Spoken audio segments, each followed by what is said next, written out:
detailed study. Let me share my screen.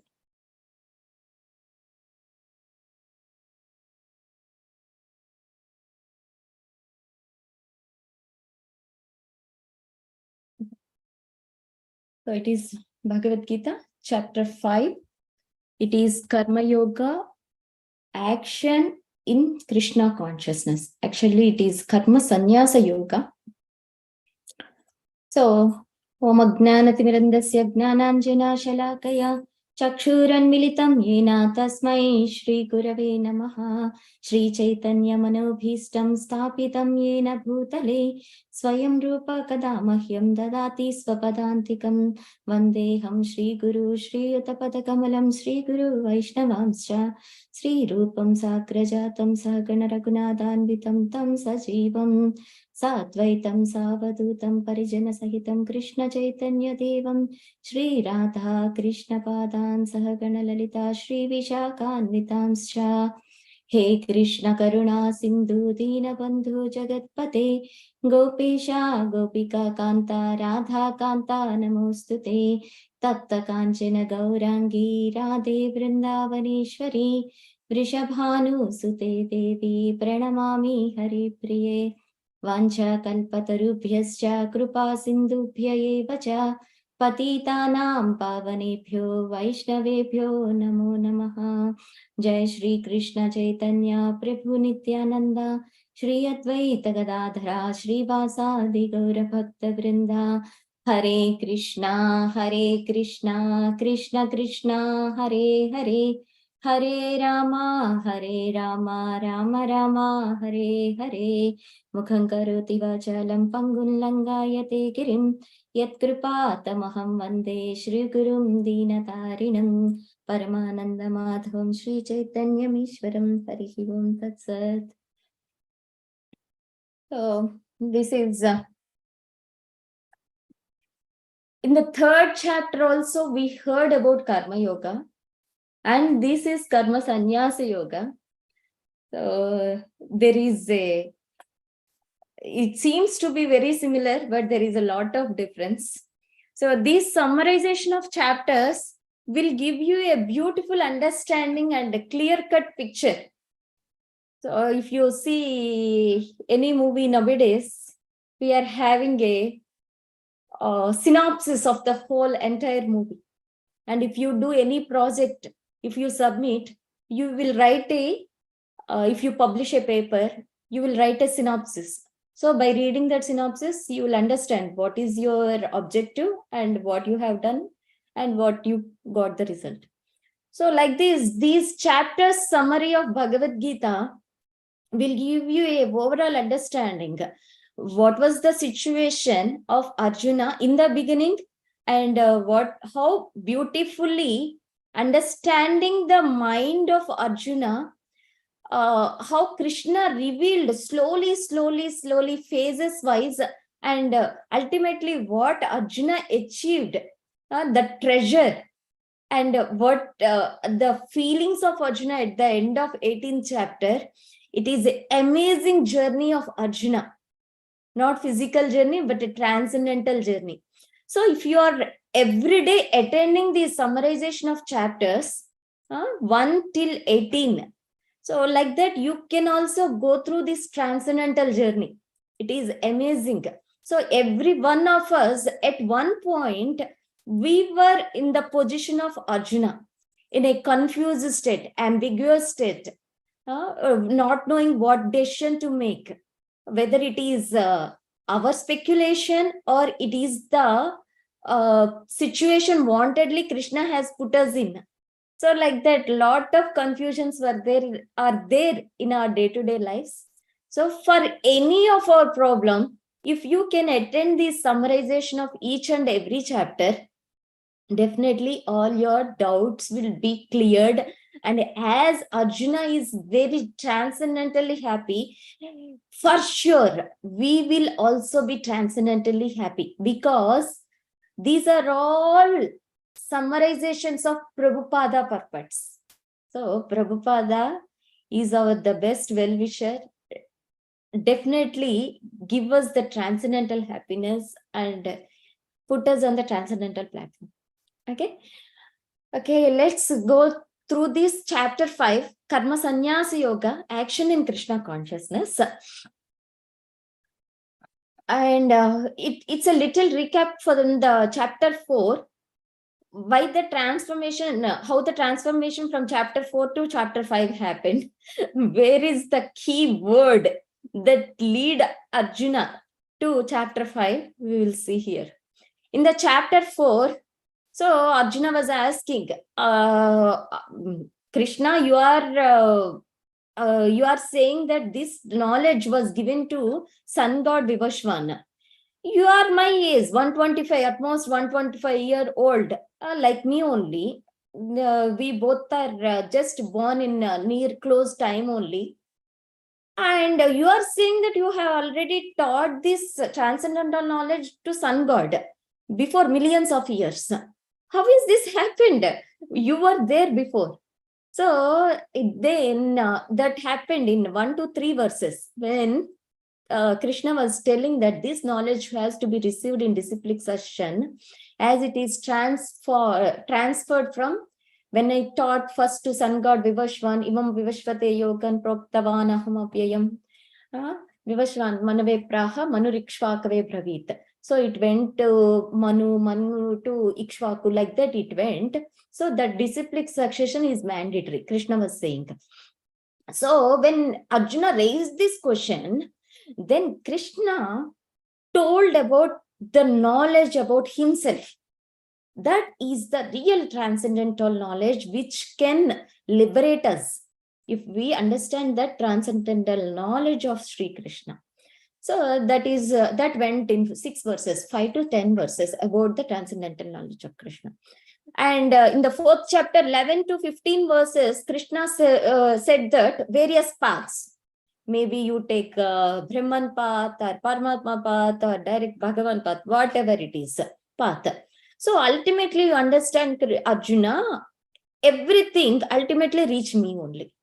So I am the ultimate goal of all the paths. So this was explained from, but I will reciprocate according to the surrenderance of the devotee, whatever the path they have chosen. So like that I will reciprocate. And then from 16 to 24th verses, he explained the karma varieties, karma, akarma, vikarma. So what is better? Which path will lead to the which result? So he explained very detailedly. And then from the 25th to 33rd verses in chapter 4, he mentioned that knowledge from sacrifice. So by performing sacrifices, how can one attain the knowledge? And then he explained the glories of that transcendental knowledge. So this is the brief summary of 4th chapter. And if you see so far, whatever the chapters, first chapter is just introduction. And second chapter is identity of ourselves. So who are we? What are the symptoms of soul? Everything very detailedly. Identity is mentioned about it. And then what is the duty of the soul? What is the duty of the person? And that was explained in the 3rd chapter. That's why it is just karma yoga. So what is the duty? What is the karma yoga? And in the 4th chapter, the duty that has to be performed with knowledge is explained. And 5th chapter, now what we are going to see is, if you know the identity of yourself and if you perform the duty with knowledge, then what it will lead to? It will lead to the inner peace that is mentioned detailedly in this 5th chapter. We'll see the inner peace. What is the ultimate goal? See, whatever we do, either we work, either we sleep, either we get into the marriage life, anything you perform, what we want to do, what we want to have? Happiness, peacefulness in our lives, right? So that is what. But what is the real happiness? How can we attain that real happiness? That is what mentioned in the 5th chapter. And before going deep into the 5th chapter, I want to give proper explanation for karma. Because if we understand this word karma properly only, we can understand the problem of Arjuna and the solution of Krishna, what he is giving to resolve the problem of Arjuna. So what we know, karma means whatever action we are doing, either good action or bad action, both are coming under karma. And the duty is also karma, because we heard it in the 3rd chapter, right? Karma yoga, that is duty. So that is also karma. And the important meaning that we should understand for karma is reaction is also considered as karma. Someone is not muted. अच्छा, क्या हुआ? Mataji, can you please mute for speaking, please? Yeah, I muted Kamini. So this is what reaction is also called as karma. It is very simple to understand this one, how reaction will also be called as karma. If you go to a village and ask a layman in India, why are you doing this job, or are you happy? Then they will say immediately, they don't have any knowledge, scriptural knowledge, anything. According to my karma, I am doing good. Or according to Krishna's mercy, I am doing good. So they believe in karma. So what they are saying, that any reaction that is coming because of Krishna's mercy, Lord's mercy, and as a reaction, they are happy, they are well. So like that, whatever, sometimes we will not get what we expected. So because of the karma, previous karma, as a reaction, we are having these results. So that reaction is also called as karma phala, is also called as karma. That one we should understand very clearly from this slide. Okay, then we'll go to the next one.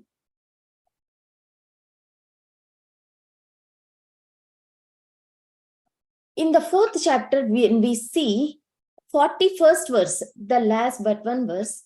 Yoga sanyasta karmanam jnana sanchinna samshayam atmavantam na karmani nibadnanti dhananjaya. So Krishna is saying there, yoga sanyasta karmanam. So my dear Arjuna, in Arjuna's view, karmanam is different. What Arjuna thinking karmanam is different. See the beauty. Here, this word in the first line, last word, karmanam, is the reason for the 5th chapter of Bhagavad Gita. So here, Krishna is saying that, my dear Arjuna, here Krishna means that yoga means by yoga, by act, means the duty, the action. Sanyasta, give up, means by yoga, give up.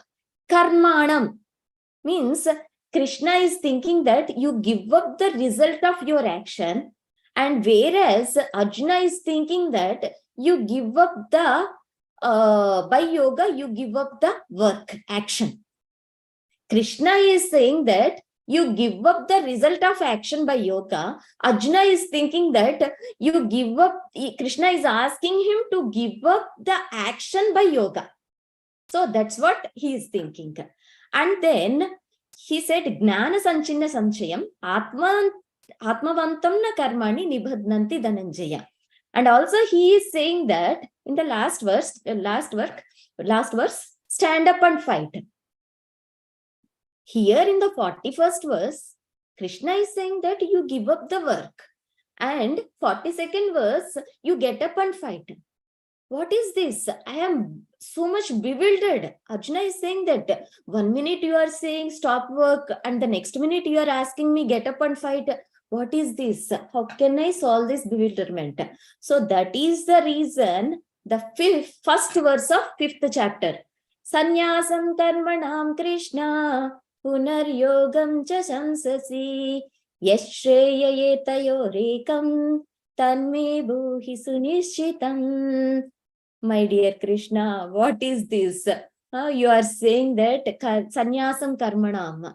You are asking me to give sannyasa to the karma. And punar yogam cha sanchasi. Again, you are asking me to get up and fight. By yoga, you get up and fight. Yachreya yetaro ekam means, please. Shreya means, please tell me what is really benefiting me. Ekam means, at least just tell me this one clarification. Give me this one clarification, which is ultimately benefit for me. Tanme bruhi sunischitam. Please tell me, will you kindly tell me? So he is asking so requestingly, Arjuna, we should adopt this nature. So we should not come to the judgment with half understanding. Nowadays, we are seeing the people, they are reading online Bhagavad Gitas. One word here they will read, one word they will collect from other person. So total bewilderment. There is no proper education of this Bhagavad Gita. That's why we should go detailedly, verse by verse, from the authorized acharyas, authorized scriptures. Then you will understand clearly. As in the mood of Arjuna, we should get clarification for our questions also. So here, how nicely is asking, Tanme bruhi sunischitam, will you please kindly tell me definitely just one thing? Then Krishna understood Arjuna what he is stuck up with. So he is thinking that Krishna is asking to give up the fighting. Now, if you see in that 2.7, Karpanya dosho pahata svabhavaha pruchhami tvam dharma sammuda chetaha yachreyasya nishchitam bruhi tanme sishyasteham sadhimam tvam prapannam. So, yachreyasya nishchitam bruhi tanme. There also, in the second chapter, 7th verse also, Arjuna is asking to Krishna, Yachreyasyan nishchitam bruhi tanme. Please tell me what is ultimate benefit for me. And also in the 3rd chapter, 2nd verse also, he was telling the similar, what is the ultimate benefit for me. And again, now in the 1st verse also, please, Yachreya yetayor ekam. What is that real beneficiary for me? So Shreya. Arjuna is not asking for the temporary relief. He is asking the ultimate benefit, ultimate objective, ultimate duty. Arjuna is asking. So commonly, for all these verses, what is the common word? Shreya. In long term, what is best for me? So anything, when we are learning any education or any work, we should see for the ultimate benefit. We should not hanker for the immediate results, immediate benefits. So that is what Arjuna is asking, what is my ultimate benefit? What is good ultimate? So what is the real meaning of Shreya means? For that, we should understand what is Preya means. Suppose we want to have immediate relief for everything, immediate happiness. That's why people are addicted to smoking, alcohol, immediate happiness. But they know that ultimately it will spoil their health. So this is not Shreya, that is just Preya. So we should always think of Shreya, not get trapped by the Preya. Preya means short-term goal or short-term happiness. And whereas Shreya means long-term goal and happiness. So that's what Arjuna is asking. A truly intelligent person thinks of Shreya, not only Preya. Of course, we are in the material world. All of a sudden, we cannot jump to the level of Arjuna. Of course, but even if you cannot give up the Preya, but always we should be mindful for the Shreya. What is the ultimate benefit? Even though you are not able to get rid of this Preya, but think of your ultimate happiness also, not temporary, not only just think of long-term happiness. So here I want to tell one story about this Shreya. There is one island. This is a small chapter. That's why I can give some stories also in between to understand that there is one deserted island. where the tribal people live there. So one time, one king was going for hunting, and all of a sudden, he lost in a river, and his chariot is broken. So he was swimming, and at the end, he was in a very raw, spoiled condition. Means his clothes are torn. He was looking so ugly, and finally could swim and reach an island. There, all of a sudden, these tribal people came, and with a lot of musical sounds, with huge procession, they came, and they carried this person, and on the top of their chariot, their own chariot, with so many, like a celebration. It is a celebration. Then this person is not understanding.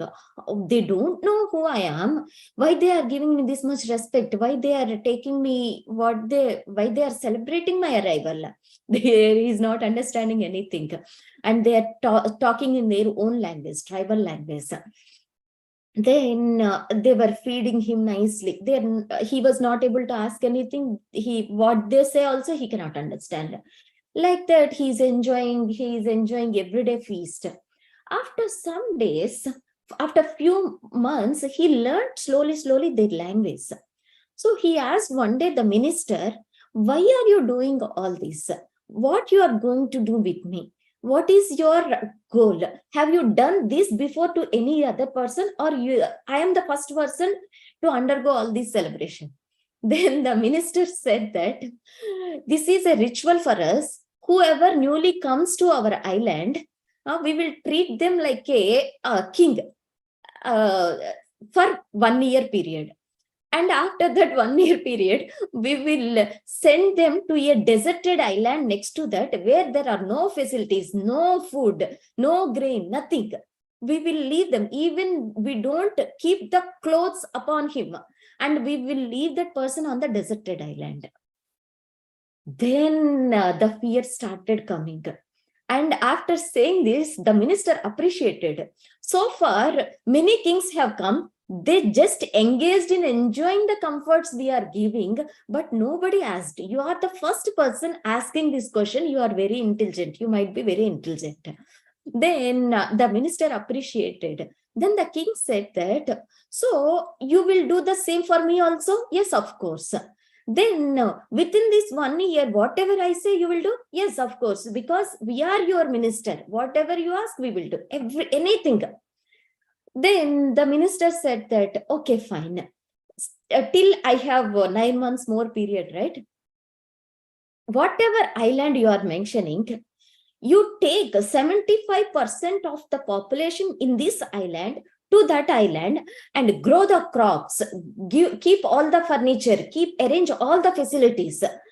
All this remaining 9 months, whatever you can do, you have to develop that whole island. Then, yes, sir, because I am your subject, means I am you are my authority, whatever you say. So after this 1 year period is over, by that time, he built a nice bridge. He went there, and he escaped from the greatest danger. So this is from a folk tale, Arabic folk tale. So what lesson we can understand from this is the previous kings were only stick on to the prayer, the temporary comfort, temporary enjoyment. So they did not even have the thought, one day this kind of situation, they will be deserted to a island where no facility, no food is there. They did not even. But this particular king is thinking of Shreya. What will happen to my future? What they are going to do? And he very well planned his future. In the same way, exactly, Arjuna is concerned about his Shreya, not Preya. So we should also be worried. Now, Srimad Bhagavatam is saying that, Sayeva Gokara. Everyone is following a cow and ass. Today, my morsel of food is there. Today, I have a nice house. Today, I have a nice building. My kids are earning more. I am earning more. I have 2 houses, 3 houses. What about the next life? If we are concerned about selfishly prayer only, we will be deserted to an island in our next life. We are not concerned about our next lives. So if we also think of like that king and think of Shreya, ultimate benefit, this life is not all in all. Because dehinosmin yada dehe. That's what the basic sloka, the first and foremost philosophical explanation started by Krishna is with this verse only. Dehinosmin yada dehe kaumaram yavvanam jara. Oh, you understand, try to understand it. From the boyhood, you transformed into your new body of youth, new body of young man, new body of an adult, new body of a old person. And afterwards also you have to take another body. So there is complete possibility of our next life. So like this king, we should think of Shreya. Like Arjuna, we should think of Shreya, not our temporary comforts, what we are enjoying. Okay, like that, Arjuna is asking for the Shreya. We should also be concerned. Then Krishna started explaining Sannyasa Karma Yogascha. So here he is saying, oh Arjuna, you concerned about the word karma yoga. Of course, Arjuna is asking in the first line, you are saying that you give up the work, you give up the action, and you are asking me to take sannyasa, and now you are saying that you go for work. Then Krishna is saying that don't worry, Arjuna, there is no confusion, both are good only, don't worry. In the second verse, he is saying that, but karma yoga is better. Out of these two, doing duty, giving up karma, he did not reveal the real explanation. He is saying that he is taking slowly. He is not giving any shocks to Arjuna. Krishna is very nice. So he is telling slowly, both are good only, Arjuna, don't worry, but karma yoga is better for you. What is that? Then Arjuna is asking, if I work, can I get liberation? How can you say that this is my ultimate benefit? My ultimate benefit is to get the liberation. How can I attain by doing work? I'll get karma bandhana, right? So when I am doing duty, I'll be attachment. So how can I get liberation? How can I get mukti? Not hating. Krishna said that not hating or desiring the results of one's activities. But isn't it karma sannyasa better? Then Arjuna is saying that, okay, doing duty and giving up the duty. If you say both are good, karma yoga is better. I am thinking for myself, I am thinking for me, giving up the duty, giving up the taking sannyasa is better than doing the duty. So that's what I am thinking, Arjuna is saying. Then Krishna is saying that maybe you are thinking like that, but my dear Arjuna, both are same. And while working also, you can be a sannyasi. So this is the beautiful line here. By working also, you can be a sannyasi. This one we have to detailedly go through that. Okay. Then it is said that Krishna is saying that further, instead of taking sannyasa of karma, take sannyasa in karma. There is only one word difference. See, of karma, in karma. So if you can take off karma sannyasa, but also there is one more opportunity. Then there is also one more possibility. That is, you can also take sannyasa in karma while doing karma also. How beautifully he is explaining. Then, as usual, a normal person will have this question. Meaning, what you are saying? Then Krishna is saying that give up the results of your work, understanding that anyway nothing belongs to you. So Krishna is saying to Arjuna, my dear Arjuna, just understand this one fact. Nothing is belonging to you. So whatever you get, either profit or loss, nothing belongs to you. Then understand that, give up results. don't fight for victory or don't fight for losing. Don't fight for expecting any result. Just give up the results of your work. And karmanyevadhikarashe ma phaleshu kadachana. So they'll give up that ma phaleshu, that give up the result of that, but do your duty. That because nothing is belonging to you. Then when you are saying that, when I'm doing work, you are saying that results doesn't belong to me, then work also doesn't belong to me. Then see, Arjuna is having lot of confusions. Then Krishna is saying that mere sannyasa, detachment from matter, cannot make you happy. Suppose you are doing, you are thinking that you are doing some business or you are doing job. Obviously, in this recession time, everyone is going for work, but it is so hard to do work because lot of pressure is there, lot of fear is there. They don't want to work, but they are working. Everyone is working nowadays.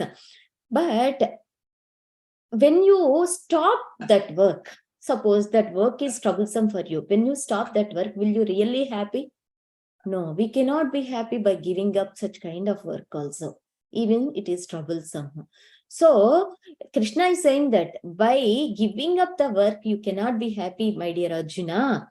So what is the better option is you attach to the spirit, means be in the spiritual platform. So whatever the pleasure or pain or whatever duty, responsibilities, everything is related to the body, understand that, then you will not have that attachment to the matter. We will not have attachment to the body, we will not have attachment to the work, and it, when you are in that consciousness, it will give you the real happiness.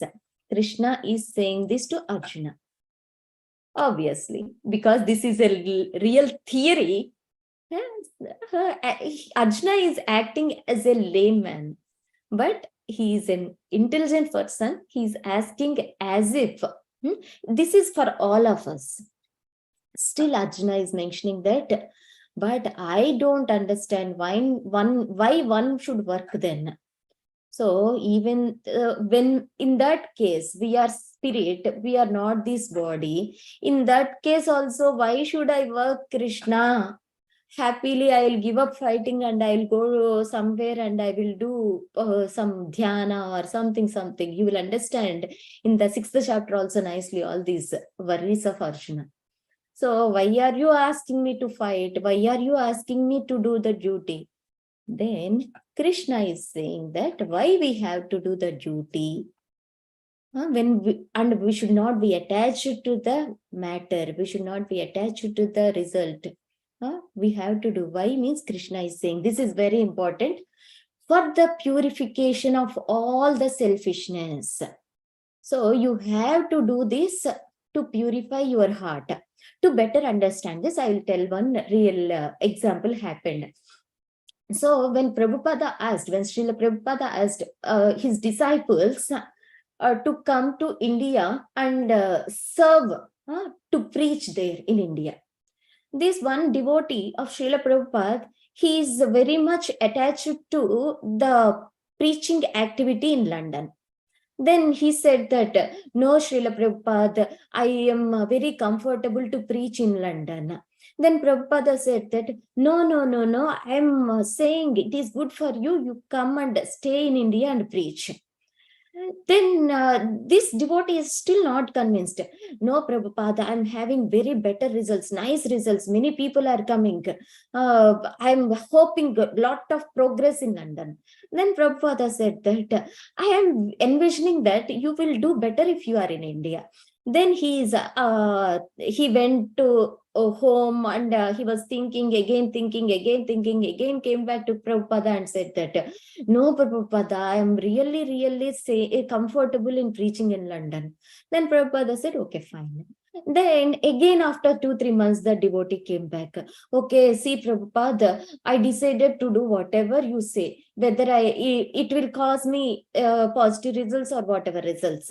Just I'm convinced to follow your instruction. Then Prabhupada said that, yes, I want this from every disciple of mine. So like that we should be. We should not think about positive or negative. We should follow the instructions of the spiritual master without any selfishness. That will purify our hearts. That is the real benefit. That will cause the ultimate benefit. Here Krishna is also saying that one, that will give you the purification. It will purify your heart. That is the ultimate benefit for you. That's what saying. Then Arjuna is saying, now he is halfway through, by working, but not for oneself. Then that you mean that I should not work. I have to work. I have to do my duty, but I should not do for my selfishness, right? You are mean that only, right? Then Krishna is saying, yes, now you understand. If not for myself, I should work for whom? Okay, Arjuna is asking, okay, you are asking me to work, but not for the result, not for my selfishness, not for the sake of any pleasures or any result. Then for whom should I work? In the 9th verse, he asked. This is also a beautiful verse from the 5th chapter, 10th verse. Brahmanyadhaya karmani sangam tyaktva karoti yaha lipyatena sa papena padma patramivambhasa. So he is saying, Krishna is saying that one who performs his duty without attachment, surrendering the results unto the Supreme Lord, is unaffected by sinful action. So what he is saying that you have to do your duty without attachment. That is first step. Then surrendering results to the Supreme Lord. So whatever, either it is positive or negative, give the result to the Supreme Lord and is unaffected by the sinful action. So what is the result by doing like that? He will not get contaminated by the sinful action. So in that Prabhupada example, if the disciple has gone to the London itself, maybe initially he would have got so many results, so many positive results. Even Prabhupada also Prabhupada never deviated from the spiritual master instruction, but in his thought in the beginning, I want to earn more and I want to give the money to the Gaudiya Math, to the Bhakti Siddhanta Saraswati Thakura preaching mission. His intention was like that. But the minute when he got the losses and when he was very good in preaching, by understanding the mood of his spiritual master and by giving up everything for the pleasure of spiritual master, then he understood. So like that, when a disciple is surrendering the results to the Supreme Lord, Guru and Krishna, and when they perform the duty, no sinful contamination will affect them. And on top of it, it will purify us. It will purify our hearts. And how we have to be unattached? Krishna is giving an analogy, a lotus leaf untouched by the water. So when a lotus leaf is put on the water, it is like wax coated. The leaf is like wax coated, nothing, not even the wetness will not be there. Even if usually lotuses will be in the muddy water. So the mud will not stick into to the lotus. So in the same way, you also be like that. As lotus leaf is untouched by water, you also do your duty but untouched by the results. And you see, when you see Mahabharata war, there are so many people that were killed in this Mahabharata war. If one can say, there are 1.6 billion, around 1.6 billion people were killed, and 25,000 soldiers were not countable also. They were dead or alive also, not known. So that much destruction happened. So, but everything was done, surrendered to the Krishna. As a matter of duty, they have done. So in that much mud, that much blood, that much externally appear to be superficially, appear to be, it is a sinful to kill those many people. But all the sins were not touched to the Pandavas. Just why? Because they were following for a higher purpose. They did this Mahabharat war for a higher purpose.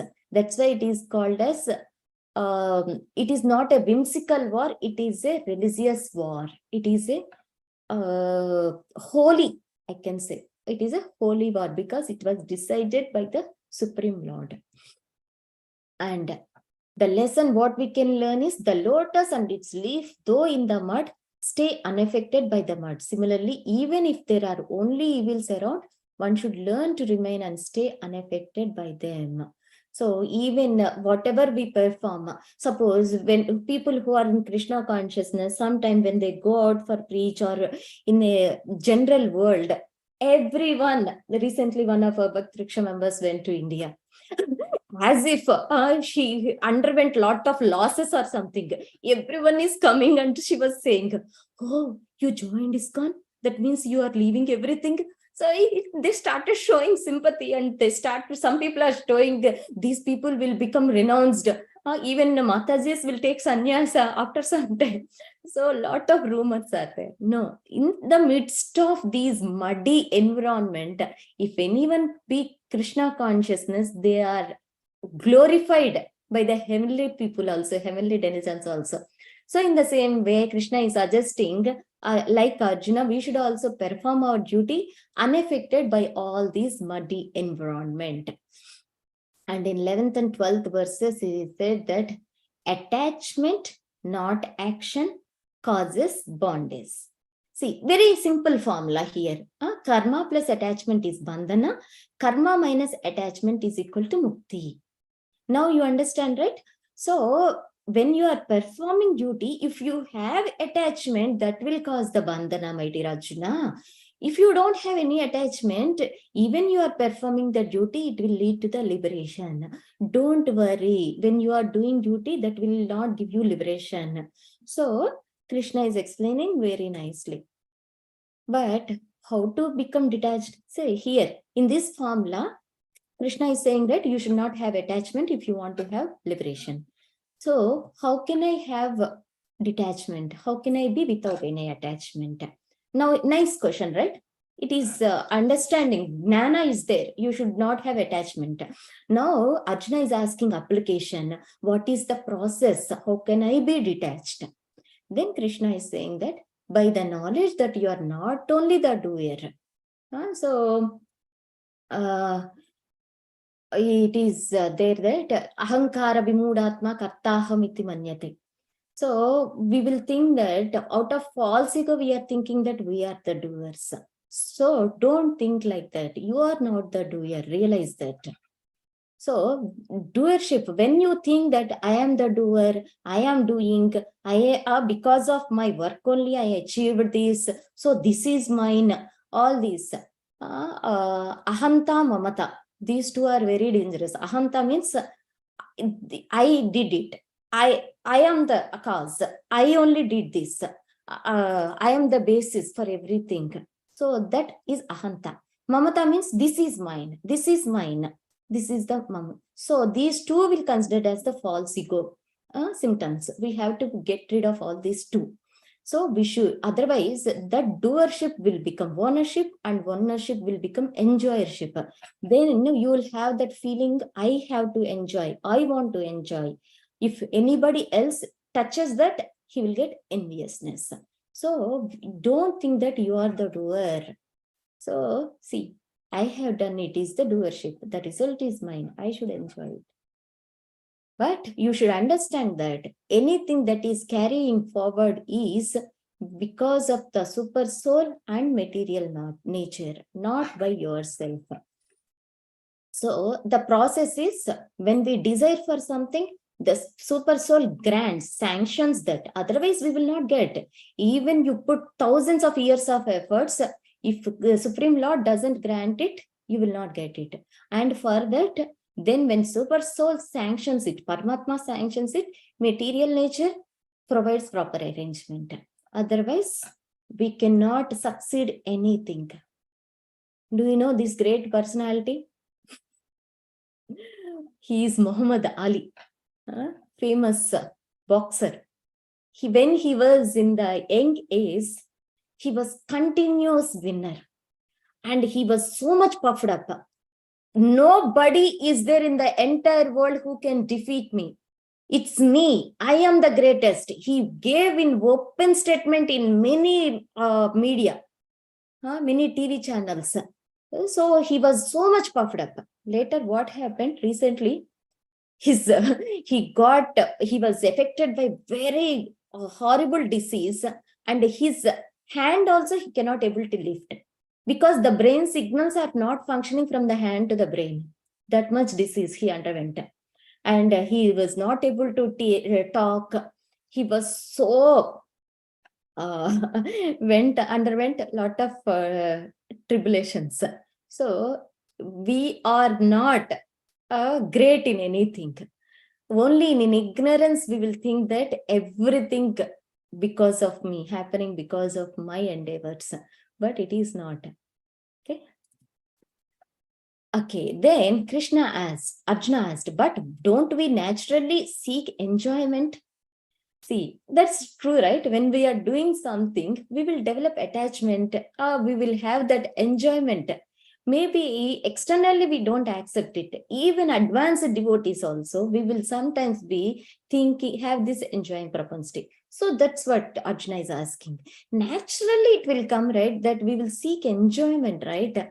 Then Krishna said that what is the real meaning of happiness or enjoyment means? Aristotle said that happiness is the meaning and the purpose of life, the whole aim and end of human existence, said Aristotle. So anything we do is for happiness or enjoyment, right? So that's what even Arjuna is asking. We have various means of trying to achieve that happiness. By spending family, by drinking wine, having, by some people will think that happiness we can achieve by meditation, yoga. Some devotees will do kirtan, and some people will think that having more money will give the happiness. Some people will enjoy that, derive that happiness in sports. So Arjuna is asking, so we will seek enjoyment naturally, right, by various means. Then what we can understand, right? It is not wrong to search for happiness, but what is wrong is to search for it in the wrong place. We are not searching for the happiness, means we are not having the enjoyment in a proper way. Krishna is saying to Arjuna, yes, it's natural to seek for enjoyment, it's natural. But don't seek for enjoyment in wrong places. Seek for enjoyment within. Krishna is saying that is the real happiness. If you are, so when we are having that, when we can tolerate the external temptations and come back to our soul platform, then we can find that real enjoyment, real happiness. Then Arjuna is asking, look within. What within? How can I? So Krishna is talking on the spiritual platform. Arjuna is in the transition phase. So look within. How? Yes, focus on the supreme within. Okay, then if I start only looking within, I have so many external responsibilities, duties. How can I deal with that outside world? If I go seek within happiness within itself, then he is saying, see, how to handle the external world and also how can we see within. This is the 18th verse is very important. Vidya vinaya sampanne brahmane gavihastini shuni chaiva svapake cha pandita samadarshinaha. So if you are a learned person, he sees a brahmana, an elephant, any chandala or any person on a spiritual platform, he sees that everyone is a soul. he will not see the outward discriminations. And also these 2 points we should be careful. We should see everyone is a soul, and we should see that Paramatma is in everyone's heart. When we can see, when we can have this vision, we can handle external world, and also we can derive the enjoyment from within. So that is called self-realization. What is self-realization? Many people will misunderstand self-realization in various means. But real self-realization means we are the souls. Everyone is a soul, and super soul is also there. But external pleasures seem to be so attractive. You are saying that Paramatma is there. We are all the souls. That is fine, Krishna. But these external pleasures, how can I handle these external pleasures without being selfish, without being attached? And but they are tempting, right? These external pleasures, how much ever we want to be in control. So how can I handle? See, then Krishna is saying that, my dear Arjuna, realize that these pleasures are not Shreya. They are not ultimately benefiting. They will lead us, these materialistic pleasures will lead us in the distress. But people are so much attached. Any habit you see, they say that if you ask a smoking person, see, it is their warning on the cigarette pack. Why are you drinking? Means he is saying that no, it is good, it is joyful, I look like a hero. So this all because of the attachments. So, but the wise doesn't delight in them. They will not derive pleasure in such materialistic pleasures. Then, suppose even for one who knows the edge to enjoy is always there, then Krishna said, learn to tolerate those urges. Don't get tempted. So we should understand. See, these are all, Bhagavad Gita is not to armchair philosophies. Like for time pass, listening and going and do whatever I want as before. It's not like that. These are all for the transformations. Krishna, from his lotus lips, he is saying us to control. When we understand that those are not Shreya, Preya, we should try to tolerate those urges. We should not get tempted to eat nonsense, outside foods, or outside junk. So we have to tolerate all the urges, and whatever is favorable, we should try to do. Okay. So, okay, till when I should control these desires, tolerate these temptations? Arjuna is asking very like a very simple person, not like a big nanny or like that, very soft. Then Krishna clearly said that in 23rd verse, you can see the purport, very nice purpose, 22nd and 23rd for our transformation. Krishna said that lifelong. Okay. How is it possible, Krishna? Yontas kontaramas. So 24th verse, he explained very nicely. Yes, possible for one who delights in words, a perfect yogi. Then Arjuna asked, you have asked me to be a worker, not a yogi. Arjuna is saying that now again, you are asking me to be a perfect Atma Rama, a yogi, and at the same time, you are asking me to do my duty to fight. How can I be a yogi? Then how is it possible for me? He's saying. Then Krishna said that I did not mean just an Ashtanga yogi or sannyasi by yogi.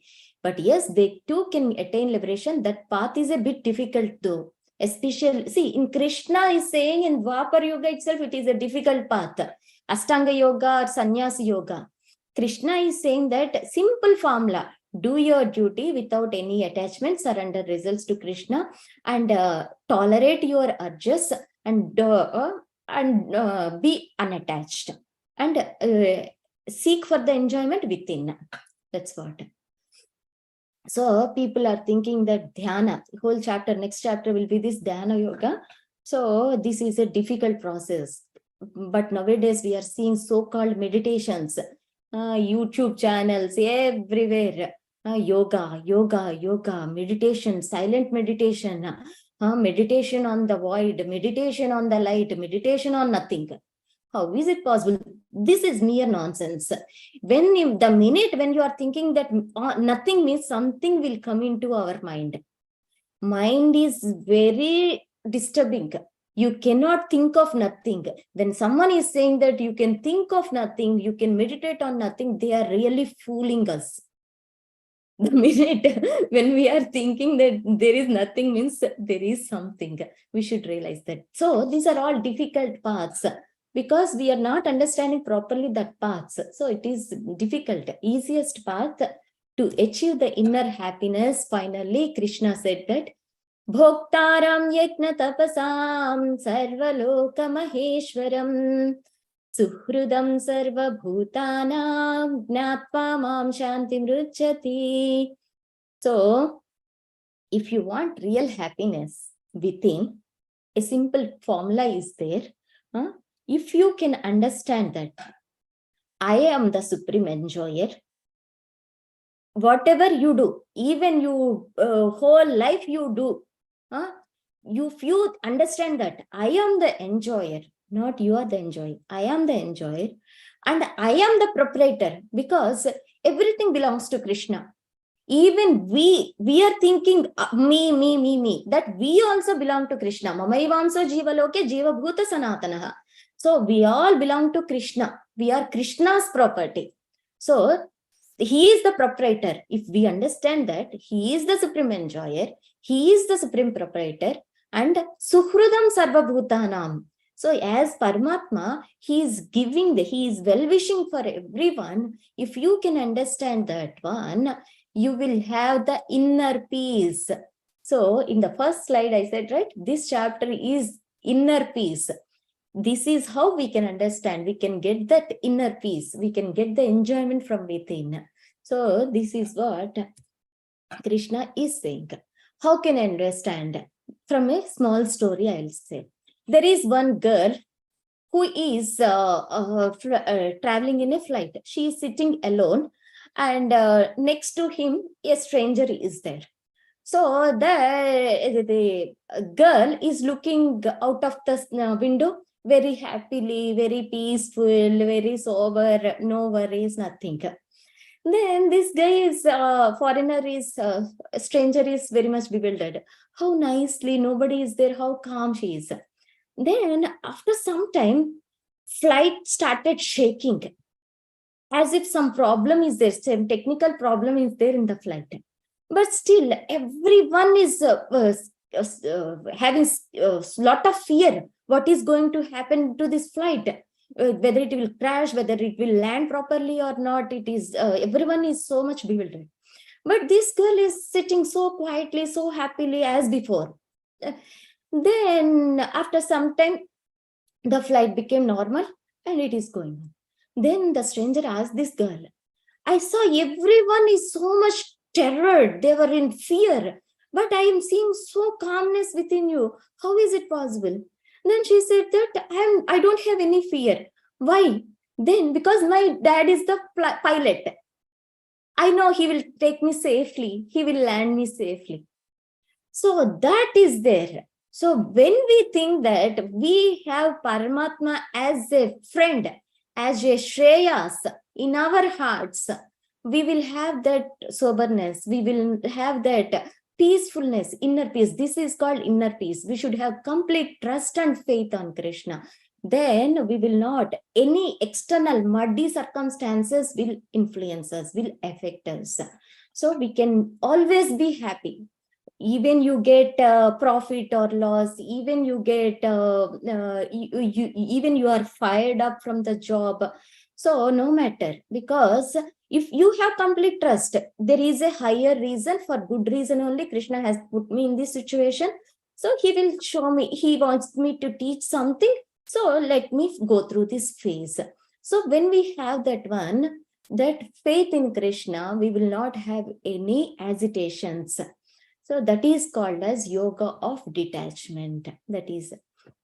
So what are the 5 lessons we can learn from today's chapter is, trust is the key to patience. We should have trust on Krishna.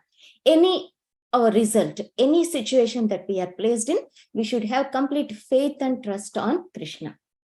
Next one is, we should win over our false pride. We should realize that we are not the doer. We are just a instrument only. Everything, the deciding factor is Paramatma, and arranging the servant of Paramatma is material nature. Because of their true mercy only, I am doing this. I am an instrument in doing this. So we should not have that false pride. We should win over that. And we should control the urges. We should resist the temptations. When we know that this is not favorable for a Krishna consciousness, we should be able to resist to that.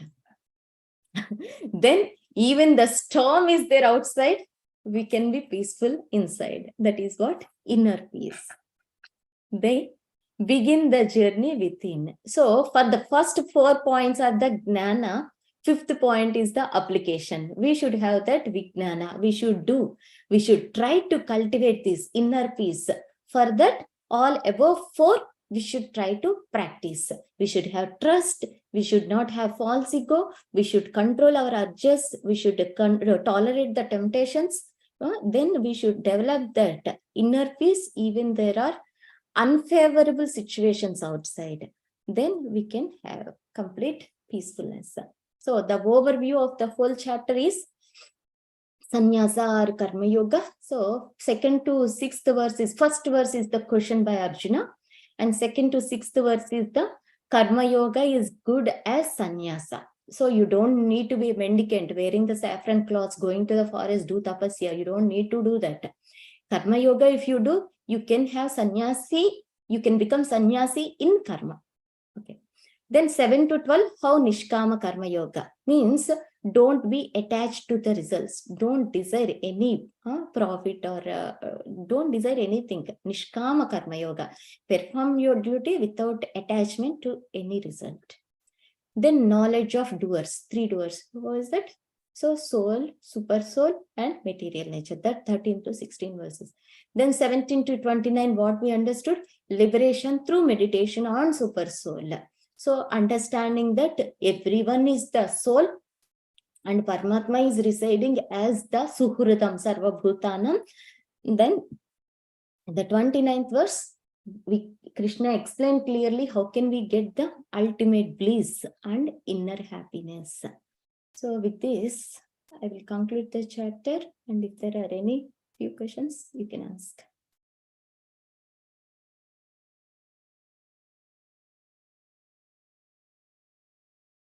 Any comments or questions?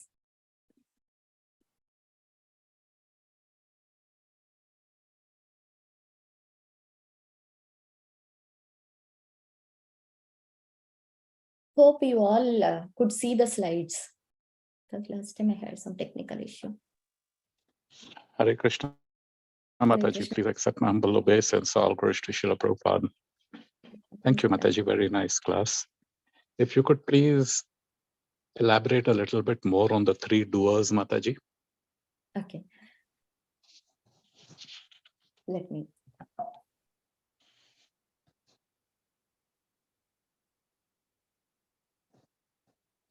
I'm going back to the slides.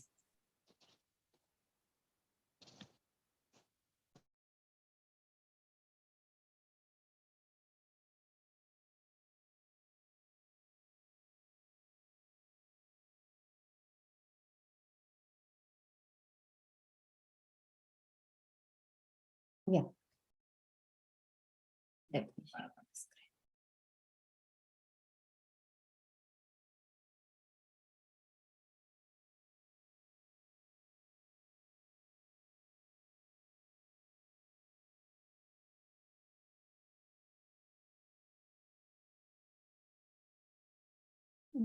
Yeah. You can see the screen, right? Yeah. So what we are thinking is, I am doing, I am the doer, like that. But whatever is the desire, the thinking, feeling, willing will be there by the soul. So externally, whatever we are trying to do, nothing will manifest. But when the soul desires, that is observed, that go to the notice of super soul. So Atma, when Atma desires, that will go to the Paramatma, that will be seen by the Paramatma. Then if the soul is a surrendered soul, then Paramatma will take full charge. Sometimes the soul, even though he is not desiring favorably to Krishna consciousness, or it will be an impediment in future for him, Paramatma doesn't. Whereas if the soul is not surrendered, then Paramatma will let him go, because that is the reason for our fall down in this material world. So when the soul is not surrendered, then Krishna, he will say in various forms, this is not good, this is not good. But still, his soul is adamant in his desires. At that time, okay, fine, let you go and face the consequences, and then you can come back to me, you will understand what I mean. In that way, super soul sanctions even whatever is happening. Suppose some people will ask, if everything is Paramatma is sanctioning, then why I have to suffer? Because of our desires, because of the soul desires. Our means here soul desires. So then when the material nature immediately doesn't arrange everything for the soul to fulfill the desires. Material nature waits for the sanction of the super soul. When Paramatma sanctions only, material nature starts arrangement, providing the comfortable environment to fulfill the desire of the soul. So these three are the doers. So in any case, you are thinking, Arjuna, so you are not the doer, means body is not the doer. Only Trigunas only are the doer, but not the body. Body is just outward only. But people are thinking that because of my intelligence, I achieved this. I became the topper in the exam. Because of my intelligence only, I constructed this big one. I became the CEO of the company. My intelligence, my ahamta mamata. So because of these two, you are thinking, no, but he is just a puppet in the hands of these three doers. Thank you very much, Mataji. Very nice explanation. Hare Krishna.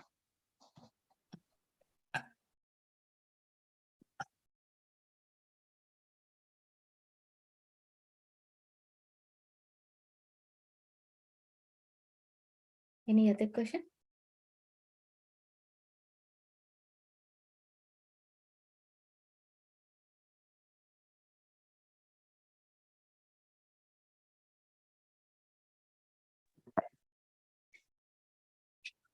Hare Krishna Mataji. I have a question. So is the soul at a material level or is it at a spiritual level? Spiritual level, Prabhuji. Always soul is part and parcel of Krishna only. Sachidananda Vigraha. Its symptoms or its form is made of Sachidananda Vigraha, but in a minute quantity, whereas Krishna is in a infinite. We are infinitesimal, very, very small. Okay, got it. And then, but still, the soul does get impacted with Yes. our material desires, right? So soul is illusioned. It is not impacted, but illusioned. Soul, because of the long-term association of the body, it forgets. It is illusion that I am this body. He forgets the association with Krishna, and the soul gets associated with the body and thinking that I am this body, I am the enjoyer. Like, got it. Thank you, Mataji. Beautiful class and beautiful explanation.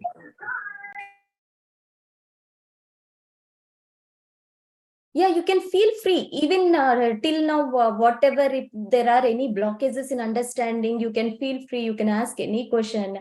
However, the question is, no problem. You can feel free and ask.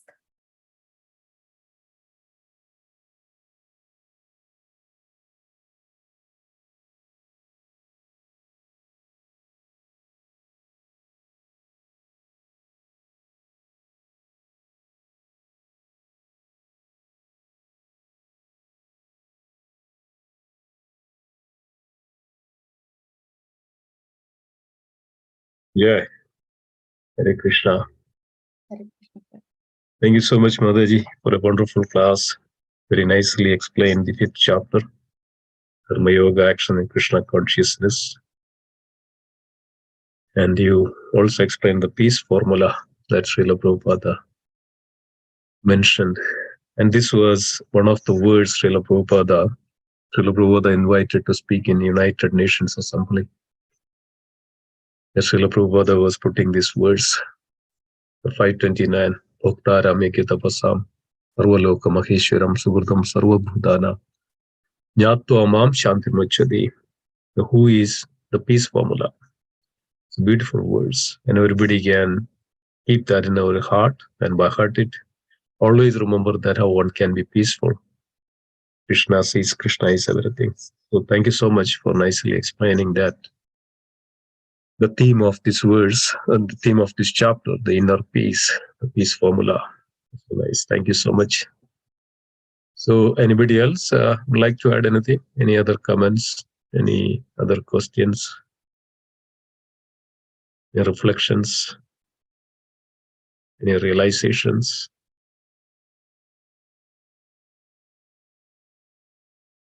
Please go ahead if you want to add or any comments. Okay, Suman Madaji, I think, has raised her hands. Please go ahead, Madaji. Hare Krishna. Hare Krishna Mataji, Renvid Pranam. Srila Prabhupada ki jai. My question is, a single desire of a person can lead to a karma, no? They will desire means it will come under the karma itself, no? Either we are making the karma or we are just doing it, but desire the in Hindi we say beej. Karma jo desire hai wo beej hai, that's a seed, right? So kindly tell me how a person will not desire anything, because it is not in human control. Means we pray to God that yes, please stop the desire, but still the very next second we desire something, like, so it's very hard. So kindly focus on this line, Very please. good, Mataji. Yeah, this is the practical challenge for everyone, even advanced level also.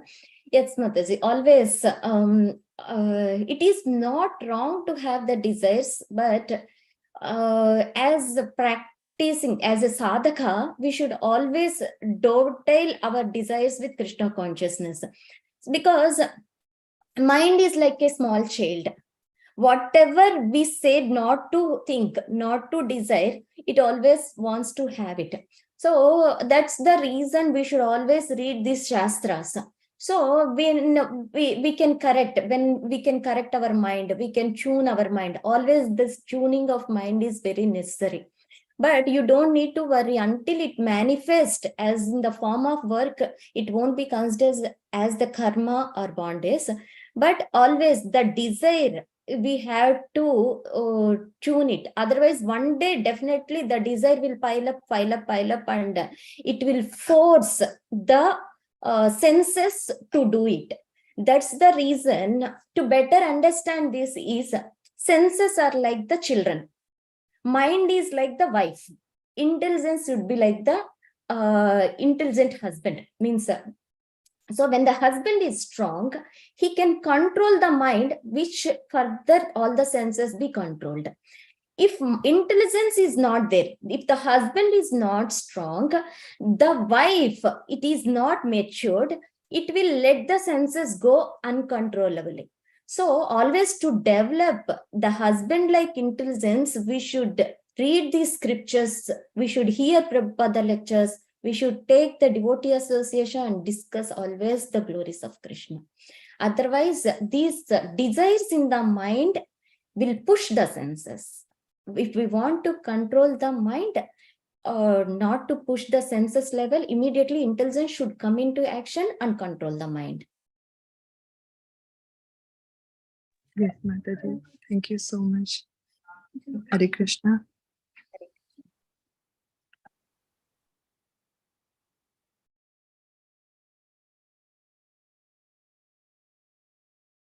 Anybody else?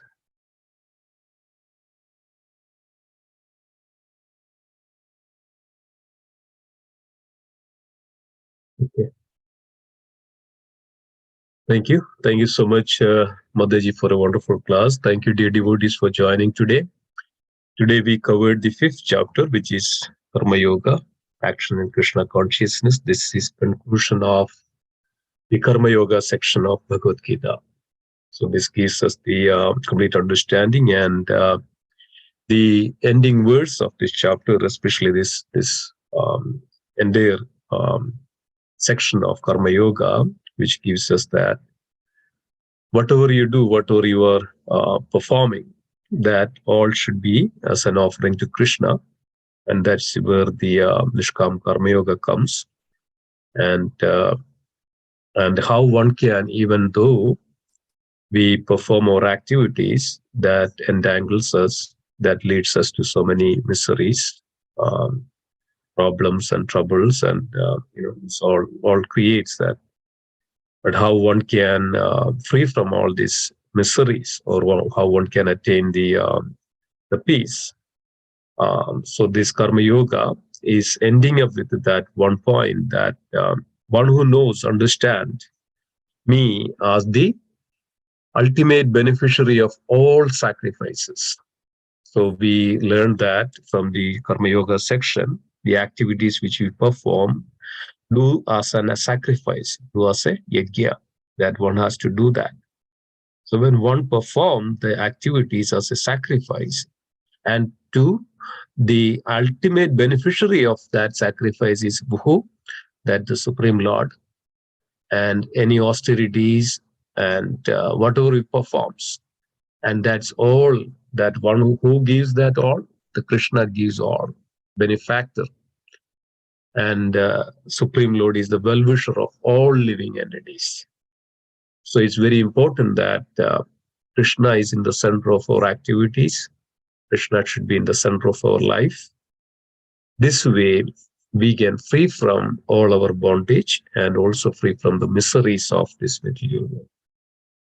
So everybody has to perform certain kinds of activities, and everybody has to do.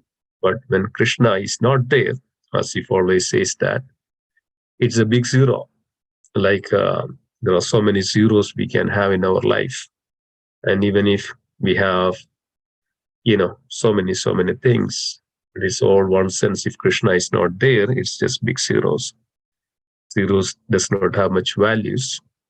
But when we put Krishna in the front of all these zeros, it has a huge value. So like, we have 10 zeros, but doesn't have any value, but we put a 1 in front of those zeros, it has a huge value. So like that, if Krishna is not there in the center of our activities, center of our life, center of our everything, it's kind of a big zero that, one cycle of birth is another zero, next another cycle of birth, another zero. This goes millions of millions.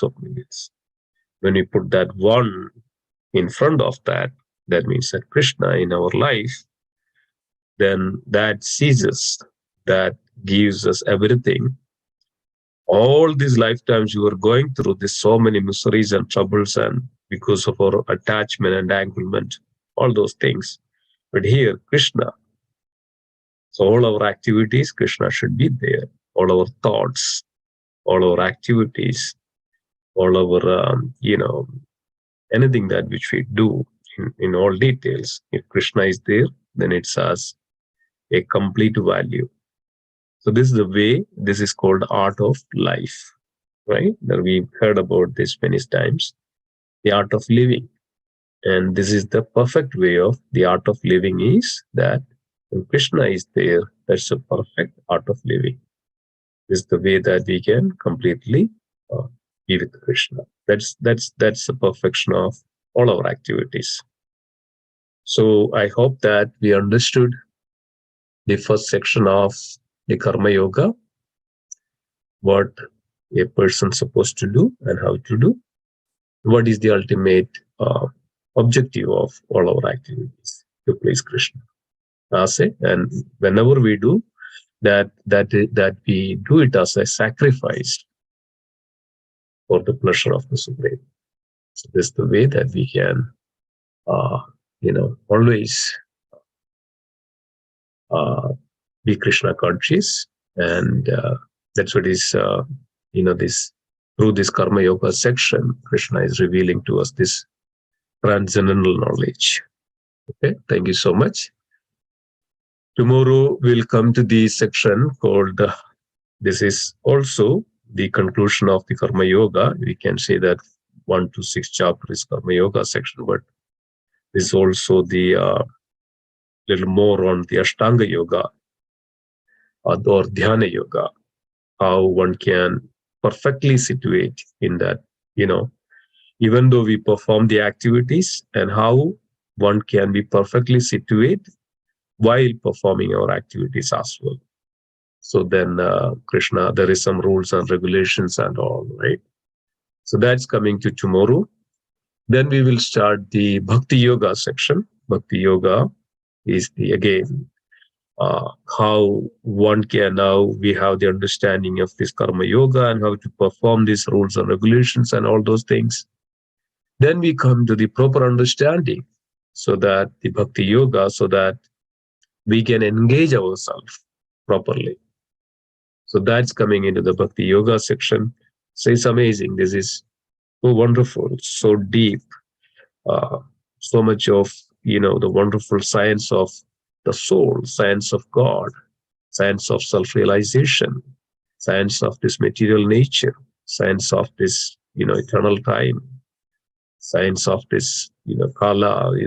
It's a transcendental science, spiritual science. So thank you so much for being there. And please continue to do so. And we'll be continuing this in throughout these various sections. So don't miss any of this. It's wonderful. Very nice. Thank you. Anybody has anything to add before we conclude?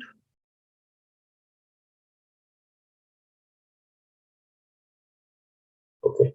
So let's conclude. So let's pray together. Vancha kalpatarupasya kripa sindhu bhyevacha padidana pavanebhyo vaishnavebhyo namo namaha. Vaishnava Vrinda ki jai, Srimad Bhagavad Gita ki jai, Srila Prabhupada ki jai, Vrinda Gaudiya Vaishnava Vrinda ki jai, Gaura Premanande, Hari Hari. Thank you so much, Thank you, Mataji. Mataji. Thank you Wonderful so much, class. Mataji. Hare Wonderful Krishna. class. Hare Hare. Krishna. Thank you, Mataji. Wonderful class. Thank you. Hare Krishna.